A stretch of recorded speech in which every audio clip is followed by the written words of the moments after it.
Jamahal Hill is a fucking bull, semi-truck hands versus Thiago Santos, who's been known to have semi-truck hands for the past 5. Dude. Bro, if you don't like Vincente Luque, bro, you disgusting. I'm gonna keep it a buck with you. It's kind of cool because like I really sat down and I got to know these dudes, even though like it was pretty mid of the season. Out the medicines, we've been on that rock star regimen, knowing that I'm heaven sent, higher than I ever been. I got a problem. What's going on, guys? Welcome to Totally Blitz Podcast. This is the motherfucking Fight Club, and we talking UFC Fight Night this week. We got the TUF finale. We got UFC Santos versus Hill, Vincente Luque versus Geoff Neal. So we got a fucking low-key, nice little main card to talk about with y'all. And I got my shot poured up right here. I'm Paul Pickham, Winning Contra, and I'm joined with... Hey, man, your boy Kev, Itchy Foot Savoy, motherfucker. I've been scratching my shit like a motherfucker. You want to know why? Because my dog's finna fade. And it's going to be the boys from the Ultimate Fighter. And if you've been watching that, it'll be a week to week. Like me, even though I low-key fell off and didn't watch the last episode. It's straight. I don't blame you. It's straight because once I found out my dog Usman was going to the finals, I was like, that's all I needed to know. But this has been cool. Like, this is kind of cool because like I really sat down and I got to know these dudes, even though like it was pretty mid of the season. But like I've really got to learn about these individuals. So it's kind of cool watching them fight and shit. No, I appreciate that, and I appreciate that to the fact that I did my own homework. As anyone who follows this channel knows, I'm an MMA junkie. I'm a nerd in some things when it comes to stats and stuff. So I did my own homework, but I also know and I understand when I'm outclassed by some of my peers. So I'm handing the show over to that boy Kev right now, and Kev's gonna do the TUF finale because I didn't watch the show. That boy did. That boy went through the weekly journey with these fighters. He knows where they struggled and when they got better. So here you are, Kev. Take over. Put the big boy pants on. No, I'm saying. But it's gonna be a great two fights. The finale was nice. I think the whole season was good. If Team Pena showing up, Team Pena's 3 out of the 4 were all on Team Pena. Both the heavyweights and Juliana Miller.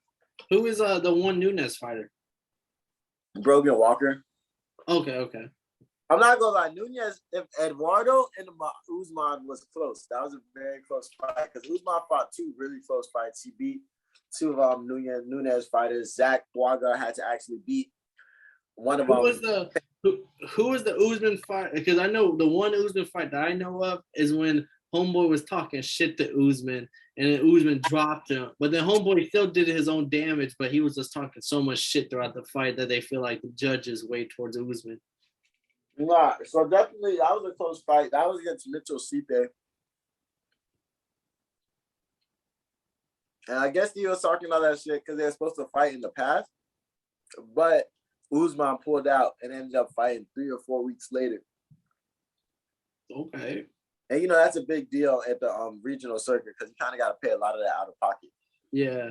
So he just kept bringing up, but Usman was just like, I don't even know this guy. I don't even know. Like, who is this man? Like, and then like, don't get me wrong, they don't really talk like that because they've been in America for almost like for most of their lives. But he's just like, I don't even know this guy, bro. And motherfucking, and bro just kept snapping about this shit. Like, man, fuck you, bro. You a bitch, homie. I ain't scared of you. So me as a gangster, I seen that shit like, okay, he's trying to hype himself up because he's scared of that last name. You feel me? So like, it was a close fight. It could have went either way. I thought Usman won, but I wouldn't have been surprised if they had give that bitch to Stipe. You could have said it was because he was talking shit, but the dude Zach Bwaga had to beat to get there was pretty nice. He was also a Team Pena fighter. He was just this big Thor-looking Goliath motherfucker. Like, that dude should cut down to 205 in my opinion. But I think he weighs like 240 or something like that, 220 or 240. But yeah, he's a big boy. Took him down. I don't think he submitted him. I think he TKO'd him. But took him down, did whatever he wanted to do to bro. But bro's a big, burly Goliath motherfucker. Like, he really came through, could really sleep. Well, I mean, I know that the Usman versus Paga fight is after the women's fight, but we've already talked so much on both the fighters. Let's ride this fight, and then we'll talk the women's fight next. Oh, say less. So yeah. So it's gonna be a good fight between the two. I think the difference is that Zach Parker is the ex NFL player. So was he? yeah, I know Usman played like college at Arizona defensive end, but I didn't know Paga was an NFL player. It's kind of raw. Yeah, Parker is the ex NFL player. So his thing is that he learned how to fight in the ring. It's not like he has an extensive background in Brazilian BJJ or anything like that. No, he's a heavyweight, and they taught him how to fight in the octagon. That's where he got his licks at. So the way he approaches the game is different. He's an all-around fighter. He can do everything decent. And he has some heavy hands. Usman, on the other hand, he can wrestle. He can wrestle a little bit, but he just has a lot of close fights. So like, in this situation, I like Zach Parga over Usman. I'm gonna pick Usman because you know what I'm saying, I gotta rock with my dog. But Parga is a beast, and he had to take out some really good dudes to get here. I will say on the odds, Usman is plus 200, which is like a pretty big underdog. Minus 240 for Pogba. My little notes, because I did do my own little research, was that Pogba was a light heavyweight, and then he moved up to heavyweight. So he is already a smaller heavyweight. 225 is usually where he floats around. Usman was a big ass heavyweight, and he kind of slendered down as the Ultimate Fighter went on. And he kind of floats around 250. Like, he's gonna be the bigger dude when they get into the ring. And I think both of them, like you said, I didn't know Pogba had an NFL background, but it kind of makes sense now. I think both of them fight as like, you ever had like your football buddy play basketball with you, and like athletically he could keep up, but like he was doing shit that didn't like. So like that's how I compared them. Like they both are athletic freaks for their respective people. They made it this far in UFC, so they're athletic freaks, no matter how you want to put it. But the technical skill is like, their technical skill is around somebody who's like 20, 25 years old. They're kind of learning on the fly, which is fun. I think this fight will be fun for that reason, because both of them have heavy hands. Both of them are going to be banging. But one's like 33, and I think the other's like 34. Ultimate Fighter is to find like new talent. So like, you're having the championship. Like, how far are these two fighters really going to go in heavyweight? Not too far. So like, that's like when I told you before the call and everything, was like, I got some things to talk about Ultimate Fighter. It was just like these two plus a Walker, who's a dog in her own right. She's like 34 years old, 33. She's older than her. Like, how far are these women and fighter? Like, if this was to bring new talent, like Contender Series is fun because we get nothing but fights and no reality TV show with it. We're straight up fading, and you have one day to prove why you're here. And it's usually a younger talent. Whereas these I think the reason why Ultimate Fighter is getting the hate it does is because you're bringing in talent, but is this talent really worth mentioning at this point? And like, it's not selling anymore. The reality show at one point did sell. Now I don't think it sells the way it did. So like, I see why people hate on it. I'm still giving my pick, and I'm giving Pogba. I think he's just the better all-around fighter. I think Usman is just bigger dude, but Pogba has more of the skill set to do more all-around things. But y'all both in your mid-30s. This is usually around the time where we see UFC fighters on their way out. So I just think the Ultimate Fighter is just so cool to me because you never know who you're sitting next to. So like, you didn't know that Vincente Luque and Kamaru Usman are gonna go on to have these great. Like, yeah. You don't know that Nate Diaz, this motherfucker that is gonna beat the shit out of you for writing my team. My team sucks on the fucking wall. On the wall is gonna be the dude that's really about that. Yeah, like it's the dude that's gonna sell out fucking arenas with Conor McGregor. Like, you just don't know who these people are next to you. Like, you don't know that Juliana Pena is the person that just beat the shit out of you. Like, this girl that's walking to the ring like head down. But I think the big argument people have from like newer perspective is like that hasn't been a case in the past like 5 years with Ultimate Fighters. That's facts. And like you can tell, like I feel like they're just busy right now. Like the UFC, they're just really busy. They're finally, because back then this was the way they found their best. They found their best talent. Now, like every Tuesday, you're fighting, you're showing new people. Yeah, they rolling in the money right now. They don't got. Yeah, I think they're busy. Like it's season 30, and they're trying new shit because like this is half boys, half girls. Like they just. Which was fun. I would say was fun. They're busy. I mean, not really, because like the reality shit kind of sucked, but the fighting shit was cool too. That's a good way to put it. But so are we both Pogba here on the Usman Pogba pick? Nah, I think Pogba's gonna win, but I'm picking Usman because I gotta rock with my familia. Okay. And before we move on, we gotta make it quick though. I'm not even gonna answer. I'm just give it to you. If Usman and Pogba wins, how are they making the heavyweight rankings? Are they beating like I did okay. That's okay. We don't even address it. To the non-listeners, Ken shook his head no quick as fuck. Here's my thing, right? So Kamaru Usman, he was 32 when he won that shit. He is old, low key. He's 35 for a champ. Like I'm not calling him old, but like 35 for a champ is pretty. Like now he talks about how he's on motherfucking like he can't do the same. He has to train different. That's why like we haven't seen him fight. Like he has to like really. It's not the same. He has to do everything a lot smarter now, like Jordan in The Last Dance. Yeah, it's facts. But so the age isn't the thing to me. It's just that division is already pretty deep. So if you're not coming in to learn and get better and learn new tricks, there's already a young Tom Aspinall. There's already old motherfuckers in that bitch like Oleksky, Vanderay, Shamil, Stipe, like. Motherfucking, there's still people in that division. So like you don't have time to wait for that division to clear out. And I don't think they come in with the mindset that they're gonna go to war like a Usman, like a Oliveira. Like they're not gonna go to war to take over that division with all these motherfucking names. So I think they went back down to light heavyweight, that'd be different.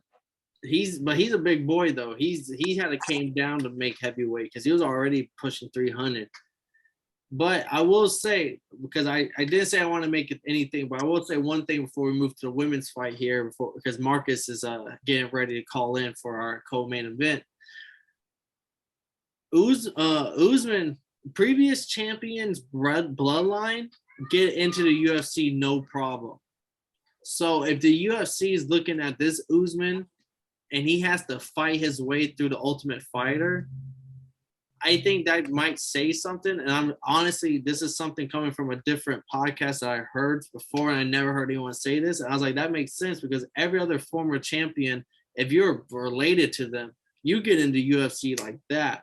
So with the fact that they made him go through the Ultimate Fighter, fight his way, and now he's here, maybe they don't even believe in the fact that he could confidently be a real contender in anything. So that made me also lean toward Pogba. But that was the Fight Night Picks is the podcast I heard that said that, and that was the only part. Yeah, I was like, damn, like that was a good take. Like I never heard anyone say that, so I do have to shout him out on that, and it did kind of help me lean my way. That's crazy. I actually found them boys today, and I was like, oh, this is a pretty good podcast. But like that shit was long. Their breakdowns is deep, and I was like, okay, I understand the difference between you and me. Y'all don't do this shit high. No, but them boys, I listen to them every week. Those are my guys. Those are some people I like to listen to. I fuck with them. I gotta start tapping them more. So let's talk this motherfucking TUF finale flyweight women's motherfucking mouthful here. We got Brogan Walker versus Juliana Miller. We got the old vet Walker who fought in Invicta before, has beaten former UFC fighters like Miranda Maverick. Miller, a lot younger. She's in her 23, 24. She's young.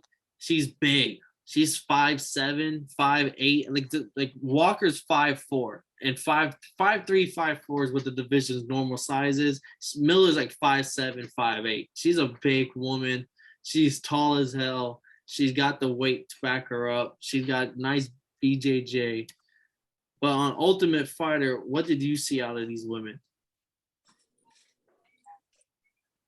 I mean, the people that Brogan Walker beat was pretty good. What team were these women on? Were they both Pena? Were they both or one Nunez? Brogan Walker was Team Nunez, and then Miller was on Team Pena. So okay. It's sad that Pena's probably not. Pena's gonna be there, but she's not gonna have the belt no more. She's gonna be like, "Oh man, coach, don't worry, I'm gonna put on for you." And like, that's what made this season kind of different too. Like, we never had that happen before. So I think Brogan Walker, she beat two really good. I can't remember who she beat the first time. She beat they're both number 2 picks. They're both second picks. But Brogan Walker beat I can't remember who the first person was, but she beat the alternate. So there was this girl, Chantel Coates, I think her name was. She just had a miscarriage before she got the call for the Ultimate Fighter. So she came anyways, but she was like 20 pounds overweight. So there was no way in the hell she was making the weight cut. So she got sent home, and they brought in this new person called Lori Geraldo. I definitely said her name terribly. And Geraldo is I think I see her name now, and I back you up on that. Geraldo. So like, and I thought Geraldo was gonna come in and she was gonna be the one in the finals, but she got beat by Brogan Walker because Brogan Walker, she's tough. She's gonna keep walking forward. She strikes. She's a strong striker. So I didn't see too much from her from a ground game, but just she continues to straight and keep that pressure on her. Juliana Miller was cool though. I can't remember exactly who she beat, but I just remember they weren't easy wins, and she was able to do some stuff on the floor. So in this fight, I take Brogan Walker just because. I would take Brogan Walker just because I feel like she's just a little bit better. She's just a little bit more experienced. Well, not a little bit. She's way more experienced, and she's a little bit more relentless. And her last fight they could have did a third round, but she ended up winning 2-0. But it was it could have went either way type shit. So like, I think Brogan Walker might be the better fighter, but I'm taking my dog Juliana Miller because it's Team Pena, man. Fuck what you heard. I'm kind of upset because I'm picking Juliana Miller too, and I thought the way you were hyping up Walker, I thought you were definitely going with her, and I thought we were gonna be split on the picks. But I'm rocking with Juliana Miller solely. There's a couple of reasons. One, she has the BJJ. I always rock with the person who can go to the floor and submit the person.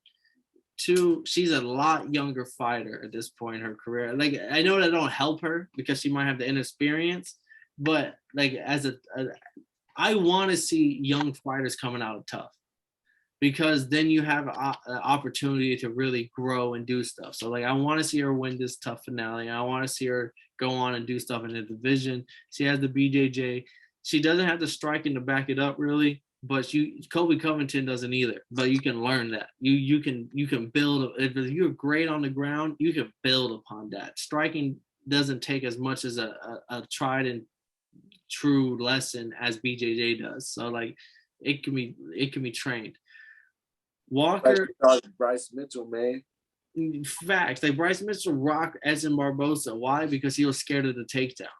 And if Miller can be that type of woman fighter, like she really has a takedown for it. And she's young, she can learn. And another reason is also, I just think like, I won't say Walker had the easier route, but the fill-in fighter in the last minute, all that stuff, it does make me rethink her route versus Miller, who didn't have to worry about fill-in fighters, all this. So I'm gonna take the younger fighter here. She opened as an underdog, and as the bets came in, she's closing as the favorite, and that kind of tells me also experienced bettors know what they talk about. Like a lot of people came in like, oh, Miller's the underdog. Let me ride that underdog. So yeah, let me ride the underdog. Let me go with Miller with you, my boy.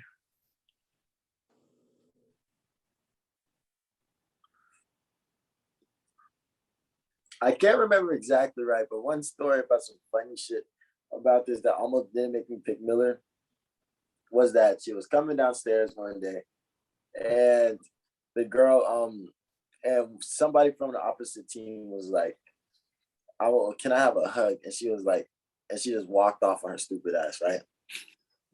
So they brought it up later while they were sitting down, and she was like, what did she say? She was like, hey, look, she was trying to play mind games. She called her out for it. She was trying to play mind games and asking me for a hug. I'm too smart for that. No, no, no. And then I want to say Juliana Miller kind of broke down a little bit. I don't want to say she cried, but she might have cried. And was just like, I just wanted a hug because, like, my grandma says the nicest thing you could ever do to somebody is hug. And I was just sitting there like, this is where I tune out. No, I'm happy I didn't watch The Ultimate Fighter for that reason right there. So, like, that's when I was like, because that was low-key one of the most, there's a lot of emotions in this fight, in this season, but it was mostly niggas crying about their past. Like, Usman, I want to say his daughter passed away. So, like, he, at like the age of 2 or something like that. So that was like a main staple. Like, he cried at the end of one of his first fight and stuff like that. So, like, but that was kind of the emotion. There was no like, hey man, fuck you, nah, fuck you, and your team. There was none of that. No, except, I can kind of see it. Except when that nigga, the CP, was talking shit to Usman. That was the only time. But that shit looked like the nigga was just scared of him. He was just talking. No, but I can see why the ultimate finale, the TUF people kind of been falling out with this season. I think this ultimate. I mean, both these fights, the odds will tell you like maybe not the Usman Pogba fight. A lot of people are betting Pogba, but these are not super favorites by any means. So both these fights, and if you know anything about heavyweights, especially unranked heavyweights, anything can happen. Those are 4-ounce gloves. It just takes one clip of the chin for any of them boys to knock your lights out. Oh yeah. And then so perfect timing. That boy Marcus right now is calling us. He's finna tune in. We got the co-main event: Luque versus Geoff Neal and Thiago Santos versus Jamahal Hill. That boy Marcus finna help us make our picks for the decisions. So that boy Marcus just joined me and Kev for the co-main and main event of this UFC Apex event. We got Vincente Luque versus Geoff Neal for the co-main event. We got the fucking wild, that boy, Vincente Luque is a wild firefight. Like, he loves getting into fucking fun ass exchanges. And Geoff Neal got the heavy hands, pure boxer. So Marcus may know a thing or two about them. And he knows how to get a finish once you're hurt. But so this should be a fun fight. Both stand-up fighters, one pure boxer, one is a background kickbox karate type dude. Damn. One's ranked like 5th in the division of welterweight and one's 13th. So we got 2 ranked welterweights here. How y'all feeling? Yeah, I know what I'm leaning on. Boy, I'm sliding with that pure boxer. You said if you got him hurt, he knows what to do. That's what I like to hear. That boy got the dog in him. Geoff Neal, a nickname Hands of Steel for a reason. Only complaint that people have with him is he's very reserved.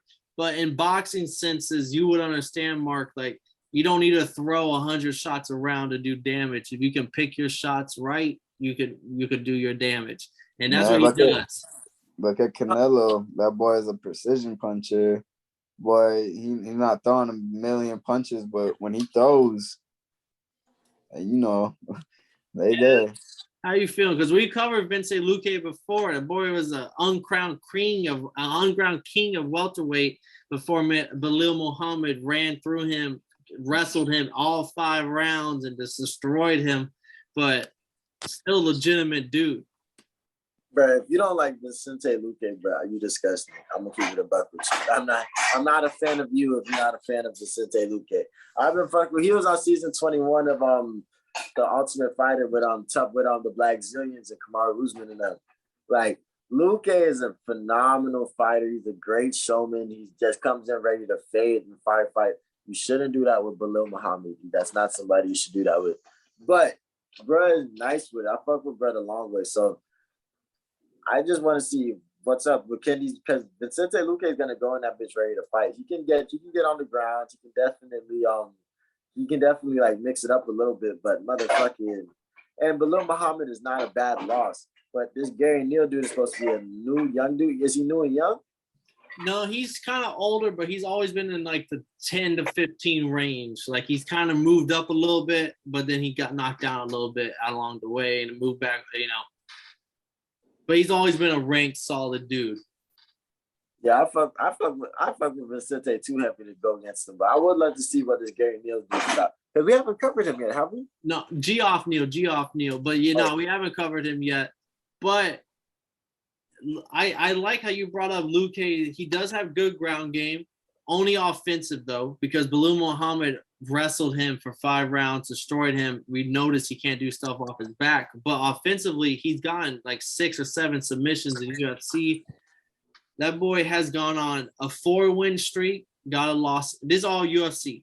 4-win streak, got a loss. 6-win streak, caught a loss. 4-win streak, caught a loss. He's 14-4 in the UFC. That boy's legit. He knocked out y'all boy Jalen Turner, who's like 6'5" lightweight. Knocked him out in the first round.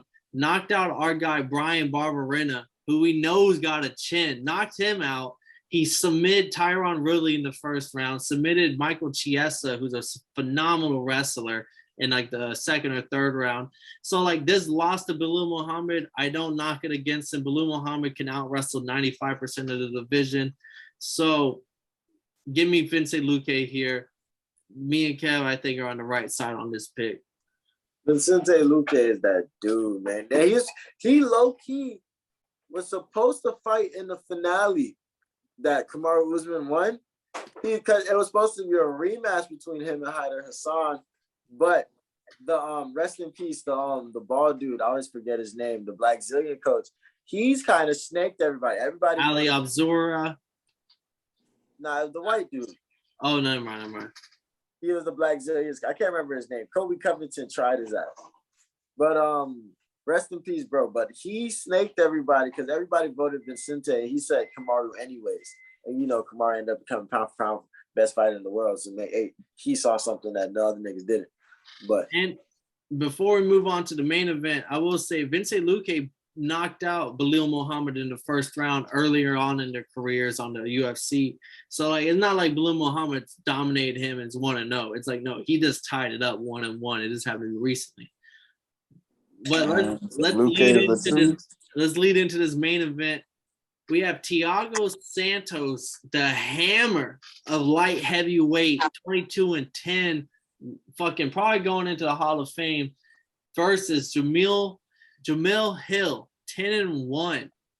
Jamahal Hill is a -300 favorite here. These are both dudes who stand and bang. These are fucking Thiago Santos has been the epitome of stand and bang for the past 5-7 years. And Jamahal Hill is just a new guy on the block, 6'4", massive for light heavyweight. He's like Alex Pereira size. Like when they talk about Pereira's big for light heavyweight for when he fights Izzy, that's Jamahal Hill. Jamahal Hill is 6'4", 205 pounds. But when he steps in that cage, he's size of like a heavyweight. He is imposing on anybody. And he lands 7 significant strikes per minute versus Thiago Santos, who we know is a UFC legend for standing banging, 3.77. So that just shows you how Jamahal Hill has this role. He's Sergey Pavlovich of light heavyweight. He has just been rolling through dudes. His one loss is when he's like, oh, Paul Craig is on his back. Let's chase Paul Craig on the mat. And then Paul Craig is like, hey, motherfucker, like you fucked up. Like I just submitted you. You don't ever face me on the mat. So Jamahal Hill is a fucking bull, fucking semi-truck hands versus Thiago Santos, who's been known to have semi-truck hands for the past 5 years. For a main event, it don't get much funner than this. Let me hear y'all's thoughts. I just want to know, my first thought is, Paul, you ain't shit. I wanted to make the Paul Craig joke. You beat me to it. My bad. The whole time I'm like, oh yeah, he's not even gonna bring up Paul Craig. I got the Paul Craig joke. Damn you, Paul. I worked on that You all know day. I'm a big Paul Craig fan. I know. I I know, was like, that's what I damn, he meant. submitted Jamahal Hill. But I respect him, man. First off, Thiago Santos is a legend to me. My first ever card time I watched a UFC card, I want to say it was him versus John Jones, and the co-main event was Cyborg beating the shit out of somebody. And then that was the same card, Masvidal need Ben Askren, because I remember waking up to see a great card. Yeah, so motherfucker, that's the card that put me on UFC. So he's always gonna be a legend to me. I remember the first time I watched it 100% because I was like, oh, John Jones is fighting, but I was like, whoa, who the fuck is this big ass motherfucker right here with this hammer on his whole fucking torso? Thiago Santos is big for light heavyweight, but then Jamahal Hill walks in, he's just kind of like, you thought you were big, huh? But that was the thing. You feel me? I didn't know about Jamahal Hill until I watched DC and RC this morning. I'm like, oh. Bro understood why he lost to Paul Craig. You need to stay what you do, be confident and do what you do. And bro's really just here to headhunt right now. He's trying to take names because this division is still wide open. And it's becoming a more and more funner division on a daily basis. Because like they're figuring it out. Everybody's really close in skill over here. So like I like this to be a nice standing bang. I like Jamahal Hill to really just sit down and overpower, bro. Overwhelm, time his shots well, kick good combinations, and trying to mix it up a little bit, but he's not going to get out of his comfort zone. And as long as he still does that, I don't see nobody beating him for a while in this division. How about you, Mark? How do you feel about this stand and bang battle between the big boys of the light heavyweight? I'm trying to see a fucking war. You think it's going longer than the first round? Is it like one of those? It's a fight where I am personally not taking a bet on anything. Like I usually bet on fight going past 1.5. I am not touching those bets on this fight because somebody could get clipped in the first 60 seconds.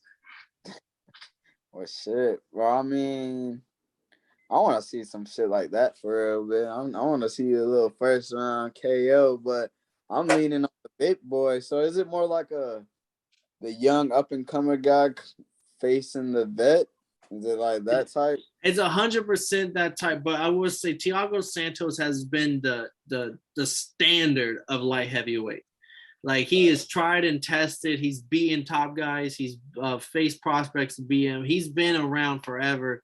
Jamahal Hill's 10-1, and he was a super hype train coming into the UFC. Right.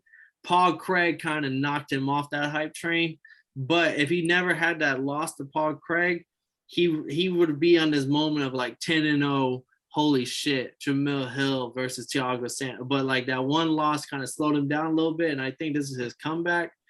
But this is the closest thing I think you get to like a heavyweight banger fight. Like how we talk Derek Lewis versus Sergey Pavlovich. This is the closest thing to that at light heavyweight. You're just gonna have neither one of them is gonna shoot a takedown. Like Thiago Santos in his like 20 fight UFC career averages 0.5 takedown averages a fight, and he has plenty 5-round fight. Like he doesn't ever shoot a takedown. Jamahal Hill has never shot a takedown in UFC. So like this is gonna be a fun lightweight. Who has the heavier? It's almost like pride's on the line. Like when you saw Derek Lewis versus Tai Tuivasa, pride's on the line. That's this in light heavyweight package. Bro, I think that's so insane to just sit down and be like, never gone for a takedown. Like these bigger weights be killing me. Like Israel Adesanya. Fade. Like these people just sit there like, yo, I came here to fade. That's fucking it. Like I have still nothing but respect for them. So are we all I'm rocking Jamahal Hill. Kev's rocking Jamahal Hill. Are you rocking the bigger boy? Because he's big for this heavyweight. Are you rocking the tried and tested? The person has been in light heavyweight for a minute and has knocked out plenty of his people, but he has also seen his own surgeries. He's seen his own battle wars. He's seen that before. Well, who you going with, Mark, before we close out here this episode? I'm probably going to rock with Hill I want to see the young guy, come out on top, but shit, I honestly wouldn't be surprised if the old vet comes out on gets a nice little clip, man. That'd be crazy. We talked Mega Man Ankalaev versus Anthony Smith in our recap for the Peña Nunes card. Right. And we talked about how great Mega Man Ankalaev is on the stand-up. And Thiago Santos' last fight was a loss to Mega Man and Goliath, but he knocked him down in the second round with a heavy clip. Damn. So it's all up in the air. Facts. I think this shit's gonna be fine. But hey, look, I will say this, right? I was watching DC and RC, and Jamahal Hill was getting interviewed, and RC asked, "What are those 2 thumbs up like for your on your chest? Like, what's up with that?" And I guess it's some hood shit. But this motherfucking dog, he played that bitch off so smooth. He's like, "Yo, I'm on ESPN. I'm not going for it." He was like, "It's just some stuff from my neighborhood. I'm from something and something. It sounds like somewhere in Detroit or Michigan." So like motherfucking, he's just like, yeah, but next question. Like he straight up, it's all No crazy. cap, I feel 100 times better if I know I'm pulling up to a gang fade with Jamahal Hill. No cap. I know when I got a 6'4", 225er next to me, knocking motherfuckers out. Facts. But thank you again for joining us, Marcus. I know we've had a busy ass week. We talked recaps, we talked picks. This has been the Apex edition UFC Fight Night, Santos versus Hill. And if y'all didn't know, now y'all know, motherfuckers. Got a problem with being problematic. Get the light beam on me, ready for electrostatic. Don't you step into this box if you're not batting. Then my gang got tools, you can call them boy crap. Man, this gang got rules, man, you better watch your passes. This ain't nothing.